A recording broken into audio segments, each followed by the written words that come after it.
குட்டி கதை ஒன்று ஞாபகம் வருது, சொல்லணும். ஒரு ஊர்ல ஒரு பெரியவர் வெயில் ரொம்ப ஜாஸ்தியா இருக்குன்னு சொல்லிட்டு கண்ணுக்கு மேல கை வச்சுக்கிட்டு இப்படி சுத்தி முத்தி தேடிக்கிட்டு இருந்தாராம். அப்ப கூட இருந்த ஒரு சின்ன பையன், என்ன தேடுறீங்க அப்படின்னு கேட்டாங்க. அதுக்கு அந்த பெரியவர் சொன்னாரா, அது ஒண்ணு இல்ல தம்பி,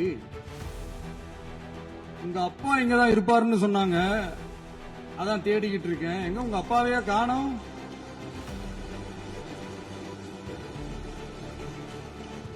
இல்லங்க, எங்களுக்கும் நக்கலா நையாண்டியா சம்பந்தம் இல்லாத குட்டி கதை இதெல்லாம் எங்களுக்கும் பேச தெரியும். அந்த கதையில பெரியவர் அப்படி சொன்னார், தப்பா எடுத்துக்கிறது. அந்த கதையில பெரியவர் அப்படி கேட்டார். அதனால யாரும் இங்க டென்ஷன் ஆகணும். அதனால இன்னொரு உரையை முடிக்கிறதுக்கு முன்னாடி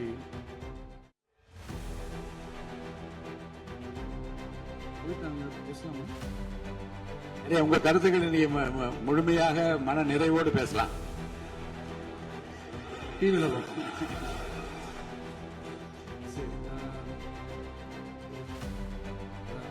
5 நிமிஷம் பேசுனதுக்கே பல பேர் இந்த ஆட்டம் ஆயிடுச்சு. பேசுனா அப்புறம் என்ன பண்றது?